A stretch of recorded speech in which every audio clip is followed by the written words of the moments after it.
இங்க யமுனாவுமே காவேரியோட நிலைமைய எங்க வீட்ல இருக்க எல்லாருக்குமே புரிய வைக்கிறாங்க. ஆனா இத கேட்ட உடனே வீட்ல இருக்க எல்லாருமே பயங்கரமா ஃபீல் பண்ண ஆரம்பிக்கிறாங்க. இப்படி ஒரு விஷயத்த காவேரி பண்ணியிருப்பான்னு நான் நினைக்கவே இல்ல. சொல்லப்போனா எதுக்காக இப்படி பண்ணா? எல்லா விஷயத்திலும் உதாரணமா இருக்கிற அவ இப்படி ஒரு தப்ப பண்ணலாமா? அப்படின்ற மாதிரி எல்லாருமே ரொம்பவே சோகமாயிடுறாங்க.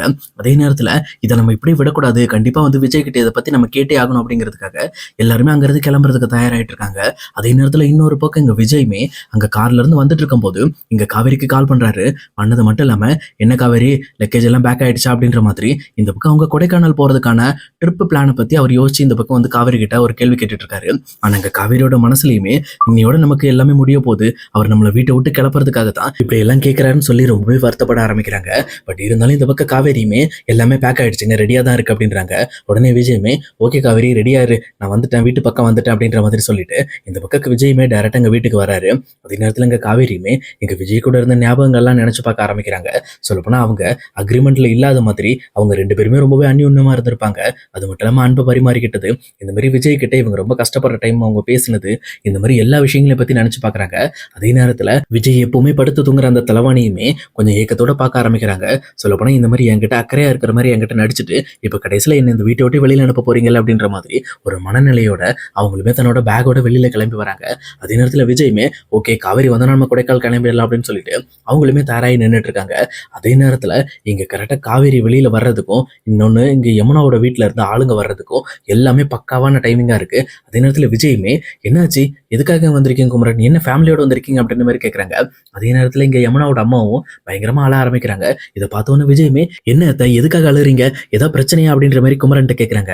ஆனா குமரனுமே, "என்ன விஜய், நீங்க இப்படி பண்ணுவீங்க நான் நினைக்கவே இல்லை, இந்த மாதிரி ஒரு கேவலமான காரியத்தை நீங்க பண்ணிருக்கீங்களா" அப்படின்ற மாதிரி இந்த பக்கம் விஜயை பார்த்து ரொம்பவே கோவப்பட ஆரம்பிக்கிறாங்க.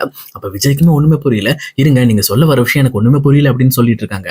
அப்ப கரெக்டா யமுனாவுமே குறுக்க வந்து, "இங்க பாருங்க, எங்க அக்காவோட நீங்க 1 இயர் அக்ரிமெண்ட் போட்டு தானே கல்யாணம் பண்ணிக்க" அப்படின்ற மாதிரி ரொம்பவே அக்ரஸிவா ஒரு கேள்வி கேட்கறாங்க. இதை கேட்டோன்னே இந்த பக்கம் விஜய்க்கு என்ன சொல்றதுனே தெரியல. அப்படியே சைலண்ட் ஆயிராரு. அதே நேரத்துல இதை பார்த்துட்டு இருக்க காவேரியுமே என்ன பண்றதுனே தெரியாம தகச்சு போய் நின்னுட்டு இருக்காங்க. அப்ப கரெக்டா இந்த பக்கம் காவேரி கையில பேக் இருக்கிறத பார்த்த உடனே இங்க காவேரியோட வீட்டுல இருக்க எல்லாருமே பயங்கரமா ஃபீல் பண்ண ஆரம்பிக்கிறாங்க. உடனே இங்க கங்காவுமே பக்கத்துல வந்துட்டு, "ஏண்டி, ஏன் காவேரி இப்படி பண்ண, எல்லாருக்குமே எடுத்துக்காட்டா வாழணும்னு சொல்லிக்கிட்டு இருக்க நீ இப்படிப்பட்ட ஒரு தப்பு பண்ணலாமா" அப்படின்ற மாதிரி கேட்கறாங்க. ஆனா இதை கேட்ட காவேரி என்ன பேசுறதுனே தெரியல. அப்படியே வந்து விம்பி விம்பி அழ ஆரம்பிக்கிறாங்க. உண்மையை சொல்லப்போனா அவங்களுக்கு விஜய் விட்டு பெரிய மனசே இல்ல. இன்னொரு பக்கம் இங்க அவங்க வீட்டுக்கும் இந்த விஷயங்கள்லாம் எப்படினாலும் தெரியதான் போகுது. அது அவங்களே தெரிஞ்சுக்கிட்டு வந்துட்டாங்க அப்படின்னு சொல்லிட்டு அந்த விஷயத்திலயும் கொஞ்சம் நிம்மதியா தான் இருக்காங்க. பட் இருந்தாலும் இங்க விஜய் விட்டு அவங்க பிரிய போறதை நினைச்சு ரொம்பவே வந்து ஃபீல் பண்ணிக்கிட்டு இருக்காங்க. இதை பார்த்துட்டு இருக்க விஜயுமே, "நீங்க எல்லாம் தப்பா புரிஞ்சுட்டு இருக்கீங்க, இங்க நான் சொல்றத ஒரு நிமிஷம் கேளுங்க, தெளிவா கேளுங்க" அப்படின்ற மாதிரி இங்க விஜய் பேச ட்ரை பண்றாரு.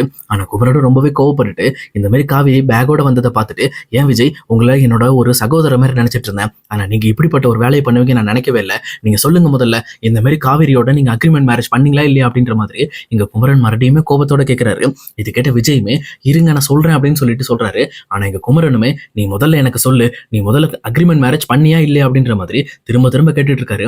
இதை கேட்டோன்னு விஜயுமே வேற வழி இல்லாம, "ஆமா குமரன், நீங்க தொலைச்ச பணத்துக்காக காவேரி என்கிட்ட வந்து பணம் கேட்டா, அந்த பணத்தை கொடுக்கறதுக்காக ஃபர்ஸ்ட் நான் அக்ரிமெண்ட் மேரேஜ் தான் பண்ணேன். சொல்லப்போனா எனக்கு காவேரியை மனசார என்னால ஏத்துக்க முடியல, அந்த ஒரு காரணத்தினால தான் அக்ரிமெண்ட் மேரேஜ் பண்ணேன்" அப்படின்ற மாதிரி இந்த பக்கம் விஜயுமே ஒத்துக்கிறாரு.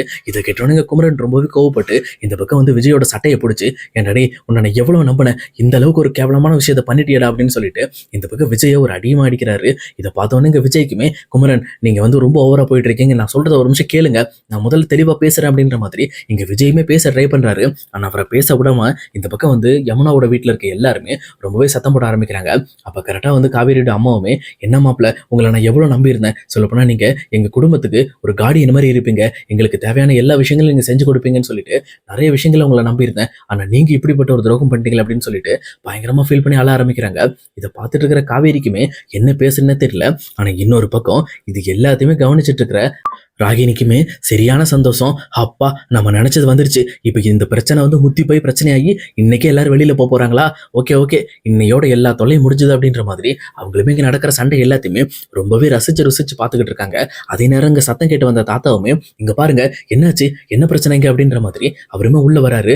வந்தது மட்டும் இல்லாம இங்க காவேரியோட அம்மாவுமே, "இங்க பாருங்க, உங்களோட பேரன் எப்படிப்பட்ட ஒரு வேலை பண்ணி வச்சிருக்கான்னு சொல்லிட்டு, என் பொண்ணை அக்ரிமெண்ட் மேரேஜ் மாதிரி பண்ணி அந்த மேரேஜ் முடிஞ்சு கரெக்டா 1 வருஷத்துலேயே இப்ப கரெக்டா வந்து என் பொண்ணை மறுபடியும் மறுபடியும் எங்க வீட்டுக்கே திருப்பி அனுப்புறாரு பாருங்க அப்படின்ற மாதிரி இந்த பக்கம் வந்து அவங்களுமே ரொம்ப கதறி அழ ஆரம்பிக்கிறாங்க. ஆனா இதை பார்த்துட்டு இருக்க தாத்தாவுமே என்ன விஜய் இதெல்லாம் அப்படின்னு சொல்லி கேட்கறாங்க. தாத்தா நான் காவேரியை உண்மையிலுமே அவங்க வீட்டுக்கு அனுப்பணும்லாம் வர சொல்லவே கிடையாது அப்படின்ற மாதிரி அவருமே எங்க தாத்தா கிட்ட பேச ட்ரை பண்றாரு. ஆனா குமரனுமே ரொம்பவே எமோஷன் ஆயிட்டு கடைசியில வந்து நான் பண்ண தப்புக்காக தான் காவேரியோட வாழ்க்கை அழிஞ்சு போச்சு அப்படின்னு சொல்லி கங்கா கிட்ட ரொம்பவே எமோஷனலா பேசிக்கிட்டு இருக்காரு. அதே நேரத்துல விஜயுமே தாத்தா நான் சொல்றதை தெளிவா கேளுங்க, நான் கண்டிப்பா வந்து காவேரி விட்டு பிரியணும்னு நினைக்கவே மாட்டேன் அப்படின்ற மாதிரி தாத்தா கிட்ட சொல்றாங்க. அவருமே இங்க காவேரியோட அம்மா கிட்ட இங்க பாருங்க நீங்க ரொம்பவே அவசரப்படுறீங்க, ஒரு நிமிஷம் அமைதியா இருங்க. இப்போ நீங்க நினைக்கிற விஷயம் வந்து உண்மையிலுமே விஜய் பண்ண மாதிரி தப்பு தான், அவன் அக்ரிமெண்ட் மேரேஜ் பண்ண தப்பு தான், நான் ஒத்துக்கிறேன். பட் ஆனா இப்போ அவன் காவேரியை விட்டு பிரிய மனசு இல்லாம தான் இருக்கான், அது எனக்கு தெளிவாவே புரியும் அப்படின்ற மாதிரி இந்த பக்கம் தாத்தாவுமே அதை எக்ஸ்பிளைன் பண்ண ட்ரை பண்றாரு. இருந்தாலும் இங்க காவேரியோட அம்மாவுமே இங்க பாருங்க இந்த மாதிரி வந்து பணக்காரங்க வீட்டுல வந்து மாட்டினாலே இதான் பிரச்சனை, சொல்லப்போனா நீங்க பண்ண தப்ப மறைக்கிறதுக்கு நீங்க என்ன வேணாலும் பண்ணுவீங்கன்னு சொல்லி அங்க தாத்தாவுமே இங்க காவேரியோட அம்மா திட்ட ஆரம்பிக்கிறாங்க. ஆனா விஜயுமே ஒரு நிமிஷம் எல்லாரும் நிறுத்துங்க, தேவையில்லாம இந்த மாதிரி பேசிக்கிட்டு இருக்காதீங்க. என்ன எல்லாரும் என்ன நினைச்சிட்டு இருக்கீங்க, என்ன பார்த்தா என்ன சேடிஸ்ட் மாதிரி தெரியுதா, நான் இந்த மாதிரி வந்து காவேரியை பழி வாங்குறதுக்காக தான் இப்படிலாம் பண்ண நினைக்கிறீங்களா, அப்படிலாம் கிடையவே கிடையாது. நீங்க இப்படி முட்டாள்தனமா யோசிச்சுட்டு இருந்தீங்கன்னா என்னால எதுவும் பண்ண முடியாது.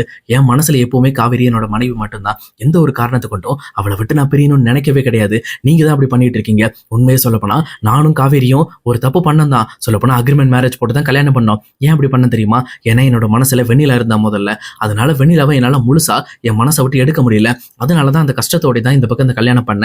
ஆனா அதுக்கப்புறம் காவேரி என் வீட்டுக்கு வந்ததுக்கு அப்புறம் அவ மூலமா என் மனசுல இருக்கிற வெண்ணிலாவை மறந்து போயிட்டு நான் காவேரி தான் என்னோட மனைவி அப்படிங்கிற விஷயத்த கொஞ்சம் கொஞ்சமா ஏத்துக்க ஆரம்பிச்சிட்டேன். அது மட்டும் இல்லாம இங்க வெண்ணிலாவை காவேரி வீட்டுக்கு கூட்டி வரதுக்கு முன்னாடி வரைக்கும் நான் கண்டிப்பா காவேரி தான் என்னோட மனைவி நினைச்சிட்டு இருந்தேன். அன்னைக்கு கூட வெண்ணிலாவை கூட்டிட்டு வந்த அன்னைக்கு நான் எங்க தாத்தா கிட்ட அந்த அக்ரிமெண்ட் பேப்பரை காட்டி இன்னையோட அந்த அக்ரிமெண்ட்டை காவேரி முன்னாடி கிழிச்சு போட போறேன், நாங்க 2 பேரும் உண்மையான ஹஸ்பண்ட் அண்ட் ஒய்ஃப் அப்படிங்கிற விஷயத்த எல்லாருக்கும் ஊருக்கே சொல்லணும் அப்படின்ற மாதிரி இந்த பக்கம் நானும் தயாரா தான் இருந்தேன்.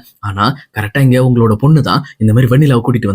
இப்போவுமே நான் அதை தான் சொல்லிக்கிட்டு இருக்கேன், வெண்ணிலா இந்த வீட்டில் இருந்தாலும் சரி அவ சரியானாலும் சரி எப்பவுமே என்னோட மனைவினா அது காவேரி மட்டும்தான். நீங்க வேணா தப்பா நினைச்சிட்டு போங்க, ஆனா என்னால அப்படி இருக்க முடியாது, நான் காவேரி விட்டு பிரிய மாட்டேன் அப்படின்ற மாதிரி இந்த பக்கம் விஜய் ரொம்பவே வந்து கோபத்தோடையும் ரொம்பவே வந்து டென்ஷனோடையும் பேசி முடிக்கிறாரு. இதை பார்த்தோன்னே இங்க காவேரியோட வீட்டில் இருக்க எல்லாருமே பயங்கரமா ஷாக் ஆகி போயிருக்காங்க. அதே நேரத்துல காவேரியுமே இங்க என்ன இது விஜய் இப்படி பேசிட்டு இருக்காரு, அப்போ உண்மையுமே அவர் நம்மளை லவ் பண்றாரு அப்படின்னு சொல்லி இவங்களுமே விஜயை பார்த்து ரொம்பவே ஆனந்த கண்ணீர் விட்டுட்டு இருக்காங்க.